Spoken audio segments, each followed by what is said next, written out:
Hey, Shalom, Israel. It's the brother Yakana from the GMS Houston camp, coming back with another installment of GMS Practicals. And before I get started, as always, I'm going to give all praises, honor, and glory to Yahweh, by Hashem Yahweh Shai, by Hashem Rakar Kadash. Double honors to the apostles and elders of Great Millstone, the men who rule well over Israel, and peace, blessings, and salutations to the Hakim that are pushing this word in faith, truth, and love and sincerity. I wanted to go into this lesson today, man, talking about being chastened by the Most High, man. You know, chastisement, that thing that keeps you in line, that corrects you when you're wrong. You know, it's one of the best indicators to know that the Most High is actually dealing with you. You know, and it's just like with your parents, man. You know, I'm a brother, man. I grew up in a house with both my parents. You know, matter of fact, the hell, they still together. Been married over 56 years. So I've always had that father there, you know, to chastise me when I did something wrong that I shouldn't have done, or I didn't do what I was supposed to do, you know. And that's the same way the Most High deals with us, man. You know, he chastens those that he loves, you know. And if he's doing that, then that's a pretty good indicator that he's actually dealing with you, man. I'm going to go into some scriptures and pray that Israel, the elect of Israel, be edified. And I want to say this first, man, like to younger brothers first coming in, chastisement is part of this thing of ours, you know. As the Apostle Gabar once said, this thing of ours, man. You know, don't think you're just going to walk in here and everything's going to be sunshine and roses for the rest of your time here in Babylon. You know, it's going to get worse. You're going to go through some things. We all are. That's part of that chastisement, man. You know, so just understand that part. Don't think it's going to get easier when you come into the truth, you know. You still going to get chastened, man. So I'm going to bring some scriptures out, man. And again, I pray that the elect of Israel be edified. The first I'm going to bring out is, man, Hebrews chapter 12, and I'm going to start at verse 6. And it reads, "For whom the Lord loveth, he chasteneth, and scourge every son whom he receiveth. You know, so if you're a son, he considers you to be a son.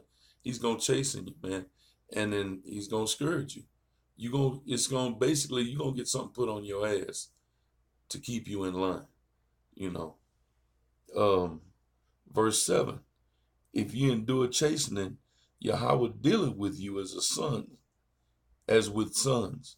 For what son is he whom the Father chasteneth not? You know, what son? If the Father don't chasten you, well, what does that say about the way he feels about you? You know? And just to go with that real quick, man.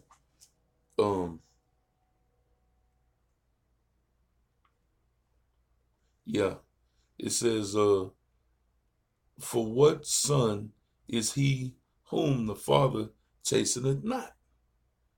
And you could jump over real quick. I'm going to jump over to Proverbs chapter 13, verse 24, and it reads, "He that spareth his rod hateth his son, but he that loveth him chasten him betimes." So the question in verse 7, for what son is he whom the Father chasteneth not? Well, he that spareth his rod hate his son. He's a son that's hated by his father. You see, the chastening is out of love. And verse 6 starts off with saying that. For whom the Lord loveth, he chasteneth. Jump back down to verse 7.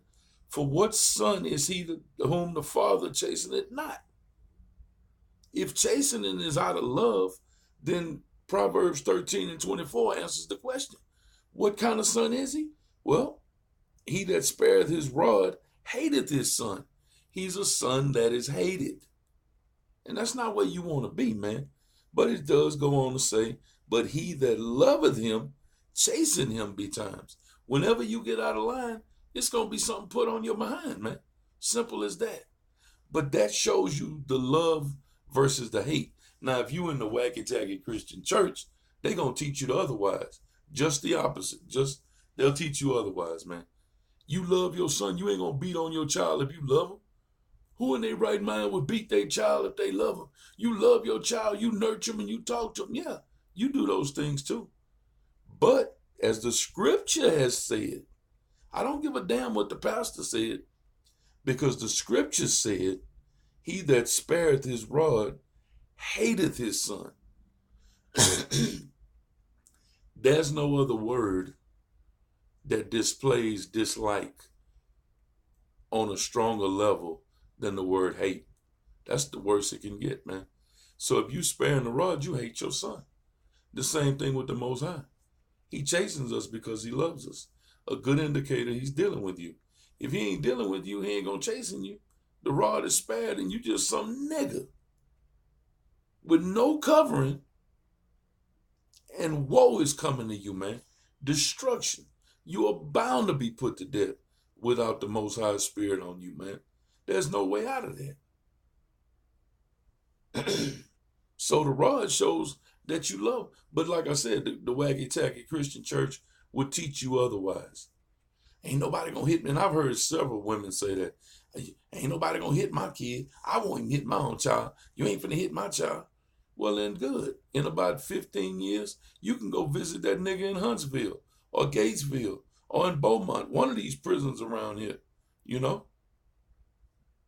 Because if you refuse to do anything with him, it's going to get to a point that the only thing that can be done is to incarcerate this nigga.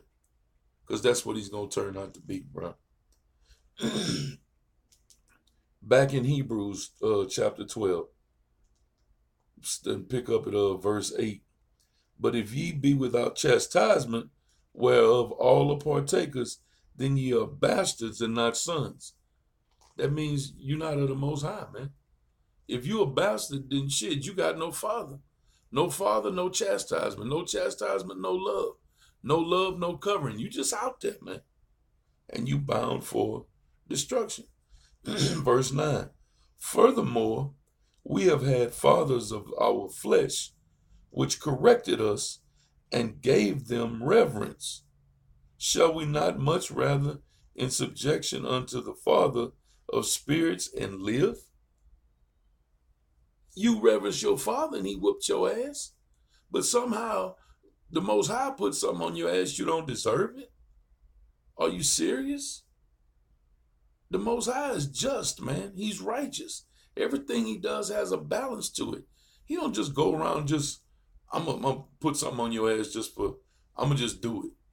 There's always something behind it, man. If you get out of line, you did something you weren't supposed to do, chastisement. If you don't do what you're supposed to do, bam, chastisement. Sometimes he'll chastise you just to keep your attention to stay on the straight and narrow. I'll give you an example. There are times, man, when I was in high school, I was living at home with my parents. You know, I'd be in the living room, sitting there watching TV, laid out on the couch, chilling, you know, just kick back, chilling, watching the game or whatever. And old man, my father would walk through, man, and be like, look at you, look at the TV, and just on GP out the blue. Look, don't you get comfortable sitting on that goddamn couch like you think you at Club Med. You ain't gonna just relax around here. You understand? When that shit is over, you find something to do. Because you ain't gonna just be sitting around here like you running things like you at Club Med or you the king of this castle or something. Matter of fact, you go your ass in your room and watch this shit. But that was just, hey man, every now and then, let me remind you of something, son. I'm still in charge here. You dig? Same thing with the Most High. I'm in control of this.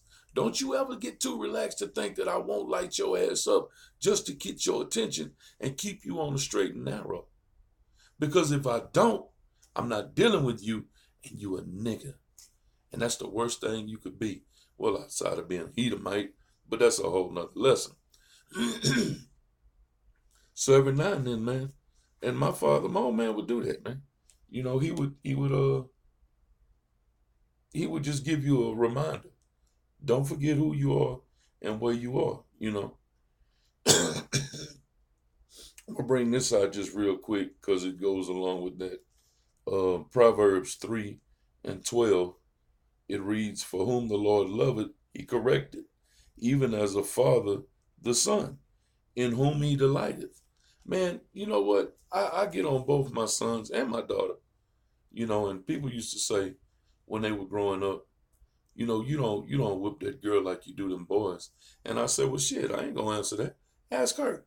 And I've called over a few times in front of people, say, look, if you get out of line, do I take it easy on you like I do them? No, sir. You know, no, you gonna get your ass whooped too, man. But I delight in my children, man. I ain't never got no phone calls from jail. Come get me out. I ain't never got a call from the school. We got your kid in the office. You know, I've never had them phone calls, man. We have a beautiful relationship. Now, will that last in these end times? I don't know. But, you know, it says, even as a father, the son, in whom he delighted, you know. And it's a rare thing for people to be able to say they delighted in their children nowadays, man, because of the way this place is and the way children are, man.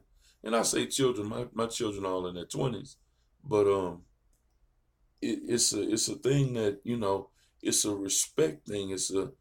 I feel my father even at my age, man. And me and the brother Altazari had talked about that because we're biological brothers. When the old man come walking through, even at our age, he's in his late 40s. I'm 52. The old man, shit, you step to the side, man. You know, get out of his way. You know, that's a respect thing. It's tied in with fear because get out of my damn way. He might not say that, but then you don't have to because you're gonna step aside. Yes, it's still to this day. It ain't to this day. It's yes sir, no sir. If I'm talking to my mama, yes ma'am, no ma'am. You know, because through the chastisement, a fear is developed, and then it's a respect as you get older, and doing what's right comes naturally, man. You know, and that's the way it is, man. With the Most High, you reverence your Father that whooped your ass. Well, you got to reverence your heavenly Father even more so, because He's the one that controls everything, man. You know. But to end it, to say this, man, if the Most High is dealing with you, one of the best indicators is that you get chastened. When you didn't do what you were supposed to do, chastisement. When you did what you weren't supposed to do, chastisement.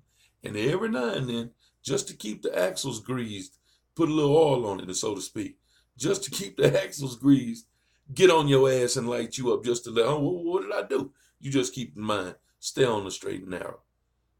The water. You know, hey, simple as that, man. But if he ain't dealing with you, well, you screwed, man. And you can run amok, do what you want, and death and destruction will certainly find you, you know.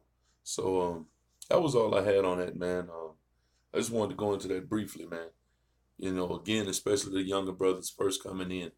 If things start looking like, man, this is going wrong. I didn't have these problems till I got into the truth. You gonna get hit with by the enemy even harder, and the Most High is gonna deal with you also. But that's a good indicator, man, that He's chastening you because He loves you. Shalom.